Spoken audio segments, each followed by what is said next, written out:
Jawaban pertama yaitu ekonomi. Ekonomi Islam yaitu suatu ilmu pengetahuan sosial yang di dalamnya mempelajari tentang masalah-masalah ekonomi masyarakat yang berbasis Islam dan didasari 4 pengetahuan yaitu Al-Quran, Sunnah, Ijma, dan Qiyas. Ekonomi Islam adalah sebuah sistem ilmu pengetahuan yang menyoroti masalah perekonomian. Hal ini hanya dalam sistem ekonomi ini nilai-nilai Islam menjadi landasan dan dasar dalam setiap aktivitasnya. Jawaban kedua yaitu bisnis adalah usaha menjual barang atau jasa yang dilakukan sekelompok orang atau individu kepada konsumen dengan berorientasi pada profit atau keuntungan, di mana seorang pebisnis mengharapkan keuntungan dari modal yang dikeluarkannya.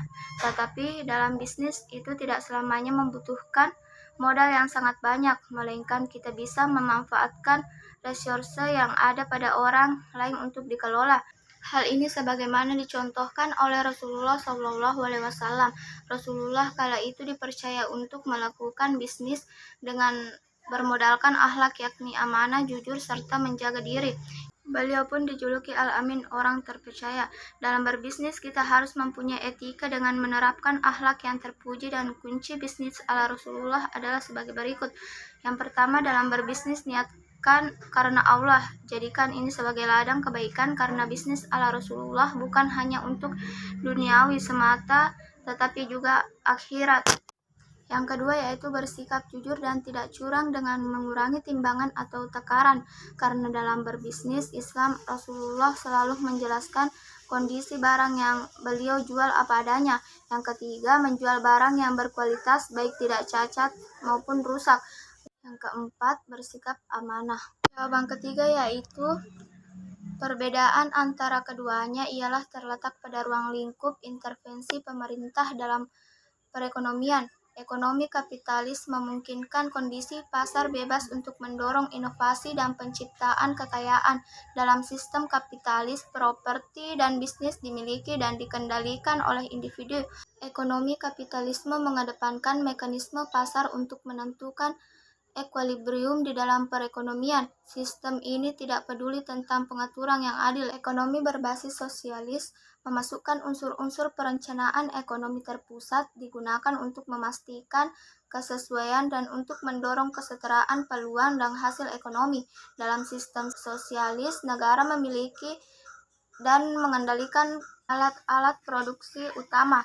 Dalam model sosialis tertentu, individu mungkin masih dapat memiliki perusahaan dan properti, meskipun dengan kontrol ketat pemerintahan dan pajak tinggi. Dalam sistem sosialis, distribusi kekayaan dan sumber daya dari yang kaya dan yang miskin, sistem ini berusaha memastikan keadilan dan kesetaraan dalam kesepakatan dan kesetaraan hasil. Oleh karena itu, kebaikan kolektif lebih diutamakan daripada pencapaian pribadi.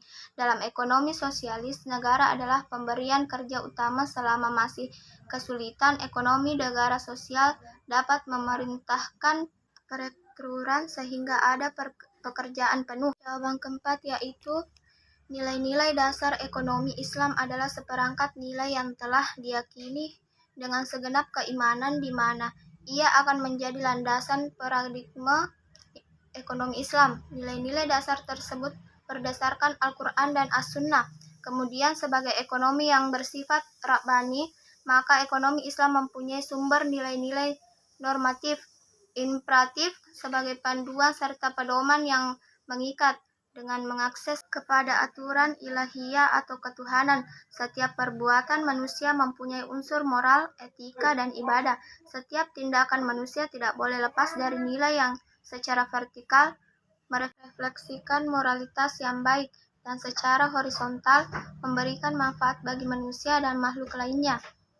Jawaban kelima yaitu prinsip-prinsip ekonomi Islam yang merupakan bangunan ekonomi Islam didasarkan atas 5 nilai universal yaitu tauhid atau keimanan, adl atau keadilan, nubuwah atau kenabian, khilafah atau pemerintahan, dan ma'ad atau hasil. Kelima nilai ini menjadi dasar inspirasi untuk menyusun teori-teori ekonomi Islam.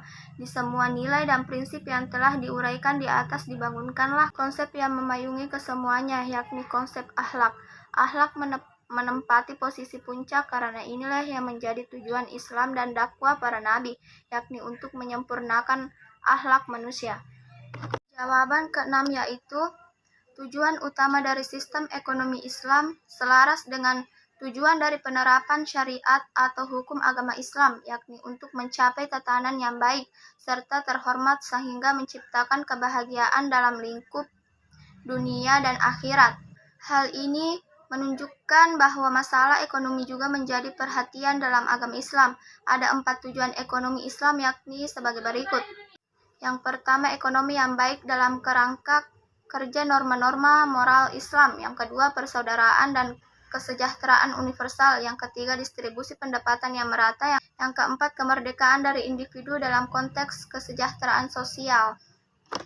Jawaban ketujuh yaitu khilafah adalah sebuah gerakan keagamaan yang dipahami sebuah konsep tentang kenegaraan yang berdasarkan syariat Islam dan pemimpinnya disebut khalifah. Konsep tersebut mengandaikan seluruh dunia Islam disatukan ke dalam satu sistem khalifahan atau pemerintahan yang tunggal.